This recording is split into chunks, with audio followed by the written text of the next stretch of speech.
नमस्ते dear viewers. आज के इस वीडियो में हम लोग डबल रिफ्रैक्शन को डिस्कस करेंगे। देखिए मेरे प्यारे व्यूवर्स, डबल रिफ्रैक्शन जो फिनोमेनन है इसे सबसे पहले इरास्मस बार्थोलिनस, यहाँ जो आप देख रहे हैं लिखा हुआ है एक नेम, ये एक फिजिसिस्ट का नेम है इरास्मस बार्थोलिनस। इन्होंने सबसे पहले डबल रिफ्रैक्शन को ऑब्जर्व किया था। मेरे प्यारे व्यूवर्स, इरास्मस बार्थोलिनस एक्चुअली में कैल्साइट क्रिस्टल अर्थात ये CaCO3 मतलब कैल्शियम कार्बोनेट का बना हुआ एक क्रिस्टल होता है, ओके, ट्रांसपेरेंट क्रिस्टल। इस पर ये स्टडीज कर रहे थे। कौन? इरास्मस बार्थोलिनस। इसी वक्त इन्होंने डबल रिफ्रैक्शन के फिनोमेनन को ऑब्जर्व किया। ओके, तो हम लोग इस वीडियो में समझेंगे कि डबल रिफ्रैक्शन होता क्या है, साथ ही साथ ओ रे और ई रे क्या होते हैं वो भी हम लोग इसी वीडियो में देखेंगे। ओके, तो चलिए इस वीडियो को स्टार्ट करते हैं। मेरे प्यारे व्यूवर्स, आपको पता है कि रिफ्रैक्शन क्या होता है ना। जब भी कोई एक लाइट रे किसी डेंसर मीडियम से रेयर मीडियम में जाती है तो क्या होता है, वो बेंड हो जाती है। ओके, मतलब वहां पर एक लाइट रे जब एक मीडियम से दूसरे मीडियम जाती है तो वहां पर सिंगल लाइट रे ही रहता है।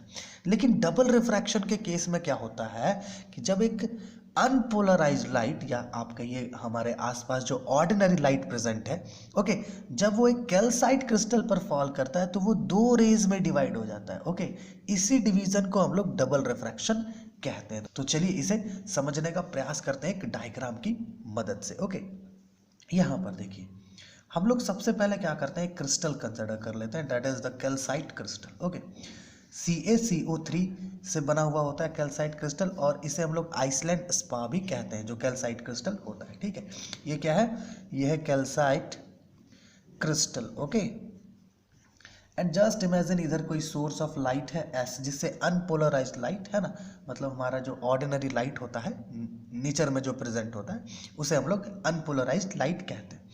ये जो अनपोलराइज्ड लाइट होता है ये एक्चुअली हर डायरेक्शन में प्रोपोगेट कर रहा होता है, कुछ इस प्रकार से ये हर डायरेक्शन में प्रोपोगेट कर रहा है। जस्ट इमेजिन कि यहाँ से कुछ अनपोलराइज्ड लाइट आया जो हर डायरेक्शन में प्रोपोगेट कर रहा है। ओके, और वो आकर के इस पॉइंट पर स्ट्राइक किया।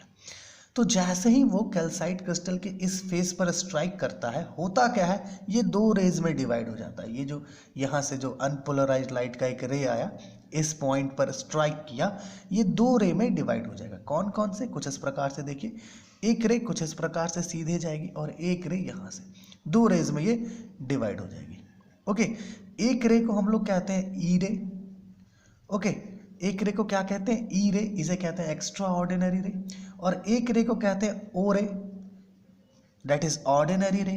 ओके, ऑर्डिनरी रे जो होता है वो प्लेन ऑफ पेपर के परपेंडिकुलर होता है, इसे हम लोग डॉट से रिप्रेजेंट करते हैं। किसे डॉट से रिप्रेजेंट करते हैं? ऑर्डिनरी रे को, जो प्लेन ऑफ पेपर के परपेंडिकुलर होता है। ओके, और जो ई रे है वो प्लेन ऑफ पेपर में ही होता है, इसलिए उसे हम लोग कुछ इस प्रकार से एरो दे करके रिप्रेजेंट करते हैं। ओके, अब यहां से क्या होगा, ये दोनों बाहर की तरफ इस कैल्साइट क्रिस्टल से कुछ इस प्रकार से बाहर की तरफ यहां से निकल जाएगा। ओके, ये क्या है, ओ रे है, दैट इज ऑर्डिनरी रे।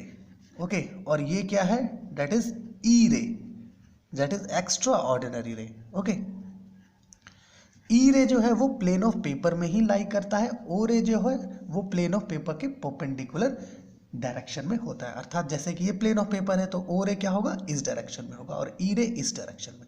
अर्थात हम लोग ऐसा कह सकते हैं कि ओ रे और ई रे ये दोनों एक दूसरे से म्यूचुअली परपेंडिकुलर होते हैं। ठीक है, तो इसे ही हम लोग क्या कहते हैं, डबल रिफ्रैक्शन। जब एक कोई एक लाइट रे कहाँ फॉल करे, कैल्साइट क्रिस्टल पर फॉल करती है तो क्या होता है, वो दो रेज में डिवाइड हो जाती है। इसी डिवीजन को हम लोग क्या कहते हैं, डबल रिफ्रैक्शन।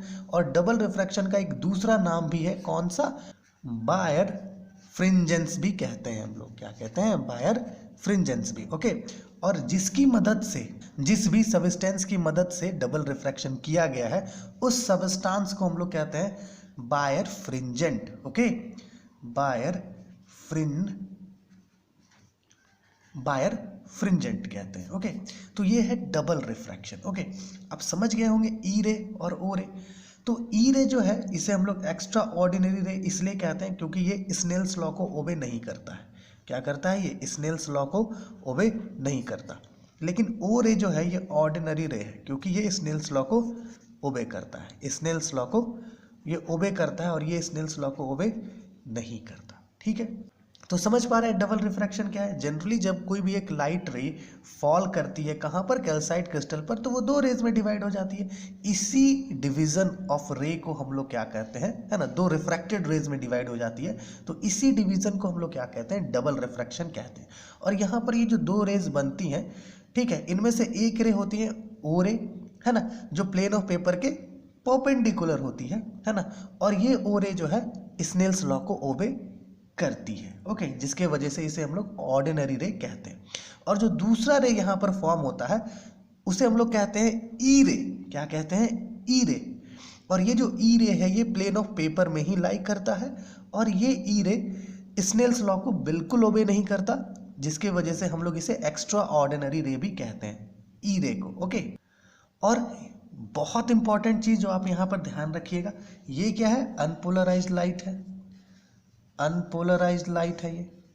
ओके, और यहाँ पर जो आपको ये जो दो लाइट रेज मिलेंगे ये दोनों लीनियरली पोलराइज्ड होंगे, या आप ऐसा कह सकते हैं ये प्लेन पोलराइज्ड लाइट होंगी। Plane polarised light.